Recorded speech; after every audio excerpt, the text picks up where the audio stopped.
Well, here it is, the actual $99 netbook computer from CVS Pharmacy. That's not even a discount price, that's the everyday low price for this lovely little Sylvania computer. As you can see, it's actually about the same size as the 7-inch TV that I also bought at CVS Pharmacy a year ago for under $99. And it is a real computer, but it is not quite a real PC. It runs an operating system called Windows CE, which is sort of a miniature version of Windows 98. So if you're a fan of Windows 98, and I actually am, this will be a very familiar operating system.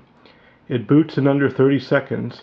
That's sweet, but that's the only thing it does quickly. Everything else is really slow. Now the first thing after it boots is you have to click here on this Wi-Fi power to turn on the wireless internet.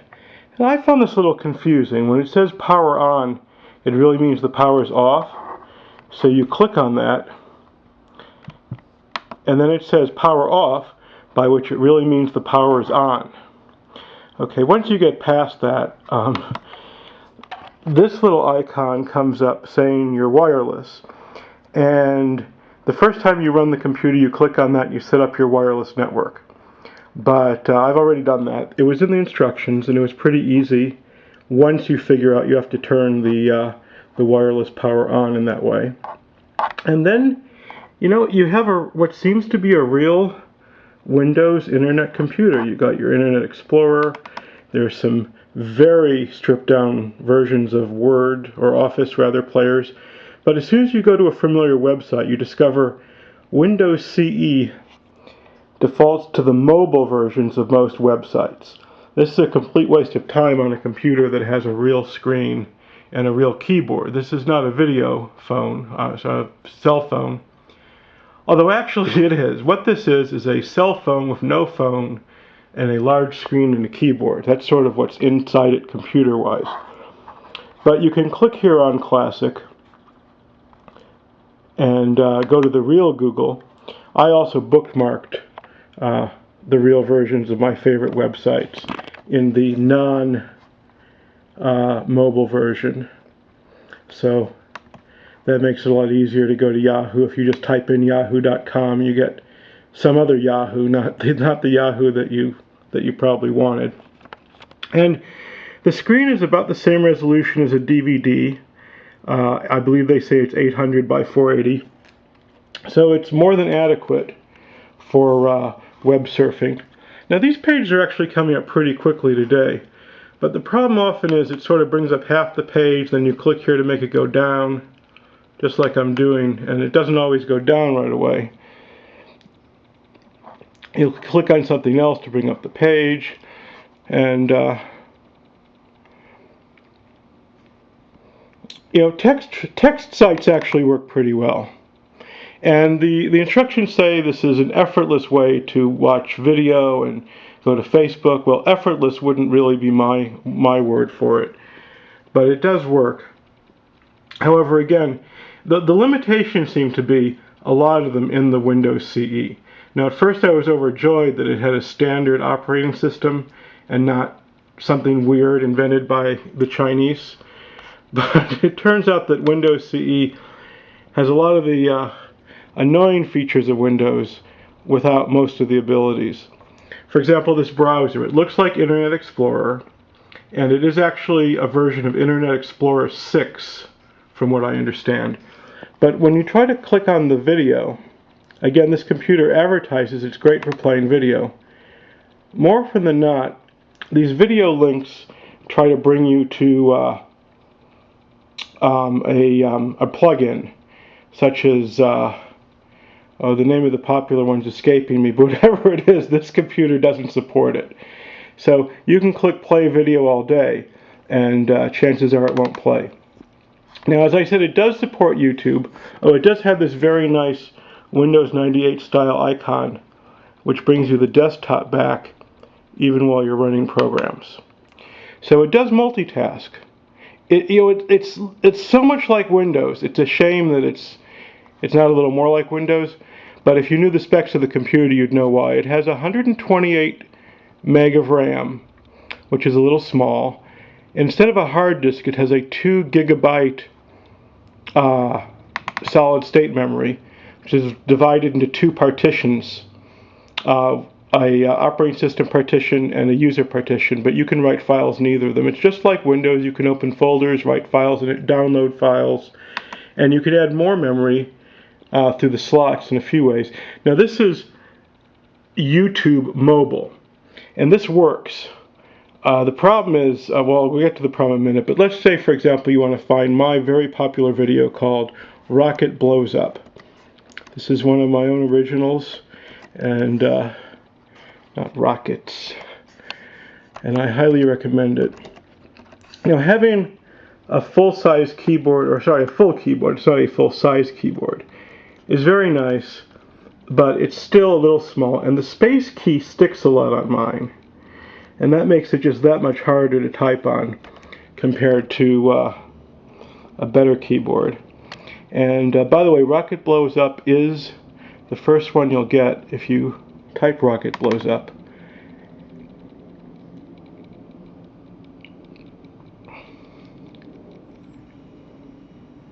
The sound is extremely soft and horrible in fidelity. Now, curiously, to get it full screen, you click above this little status bar, and that freezes it. Then you click again. Oh, look, there goes the rocket. Now, the problem with the mobile version of YouTube, first of all, the search features are not very comprehensive. It doesn't let you, say, order them in any particular way. But curiously, the videos are all really low quality. Even if you click on that link that says high quality, these are the most pixelated YouTube videos I've ever seen. So what happens if you go to the real YouTube and try to watch videos there? Well, the problem I've found is usually it doesn't work. You get some kind of a nutty error message. Either it can't find the file. We'll just try this first one and see what happens. But even on the few times I did get this to work, it still worked only in that very low quality mode. So you get a Windows 9 media player. It says locating server.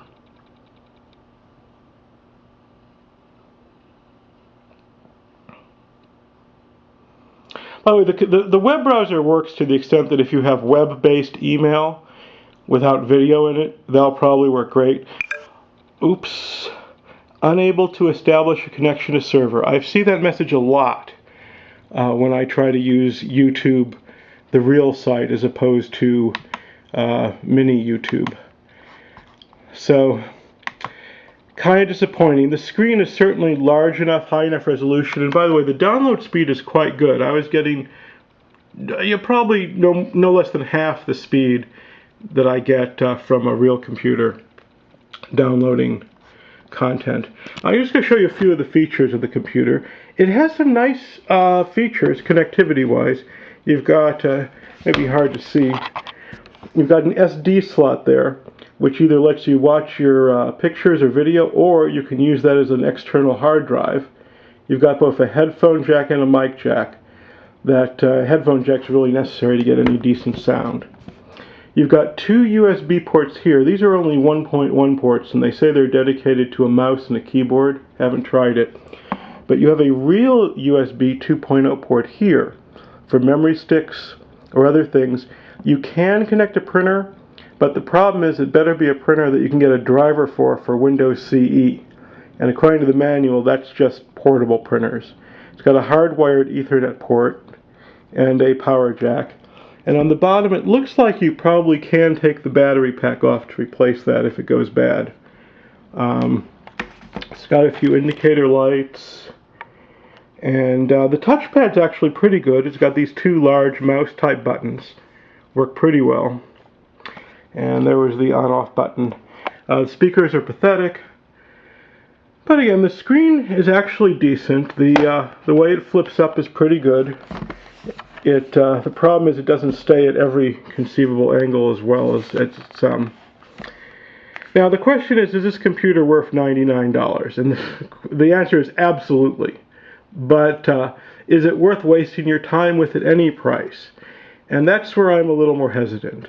So I went to Best Buy to see, what could I buy for $300 that would be better than this?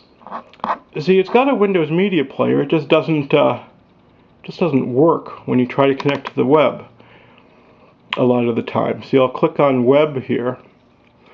Anyway, the truth is that when you get to larger computers, you cannot buy one with a 7-inch screen. Something did eventually come up on the Windows Media Player. What I was saying is, they don't actually make 7-inch notebooks or netbooks at Best Buy, and they don't have any without a hard drive. So basically, you're in a more advanced, larger, heavier, more power-consuming computer if you go beyond this. Now let's see if we could actually pull up a classic rock radio station with the Windows Media Player. It's interesting to compare this to my last MP3 player, which also cost $100. That had 1 gigabyte of memory. This has 2 gigabytes of memory. And that had no screen, no keyboard, wasn't a computer, wasn't a web browser, and didn't have wireless internet connectivity, which this does. I emphasize the wireless internet is your own Wi-Fi. This is not a subscription-based G3, G4, G5 device. Well, I'm not hearing any Beatles yet. So, oh, here we go. Listen. We'll click on Listen. You have to double-click on a lot of things. The feature of Windows 98 that lets you tell it to let you single-click, couldn't find it. This has similar control panel and so on features, but a lot of the options has less options. For example, you can set the time in the usual way by right-clicking on the time, but it didn't have the feature to let you get the correct time from the internet, which, come to think of it, is a Windows XP feature. There's announced that Microsoft is working on a newer version of Windows CE, so the next generation of this computer might have a better operating system. But most of the features I read about it sounded like they were adding touch screen features. This is what I call a touchless screen. See, you don't need to touch it to make the computer work. The computer works completely without touching the screen. So in summary, no webcam. But other than that, this has pretty much every feature you'd expect in a full-size netbook computer, except the price, the speed, and the functionality. And it's the speed and the functionality that are the real deal killer. I'll explain a little more about the functionality problem. This does not use an Intel-compatible or PC-compatible processor. It uses a processor called, and I'm going to look it up, a VIA 8505. Oh, look, we got an error message. Battery! Well, the battery lasts pretty well, like at least 2 hours, but not long enough to get this website to come up. See, we could have been listening to the radio already if it worked. The fact the battery's going to go before it works is not the battery's fault. It's the fault of the computer. So anyway, because it doesn't have a PC processor, many plugins that you might download won't run because it doesn't have the same compatibility with binary files like drivers and plugins. So unless the plugin is specifically written to work on an 8505 processor, your Java or Flash or whatever simply isn't going to work. And you can download an MP3 file and play it. You can download an MPEG movie file and play it. But if you try to click and stream a download, that generally doesn't work. So in conclusion, great price, interesting marketing gimmick, but it's really more of a waste of time than it is a savings of money.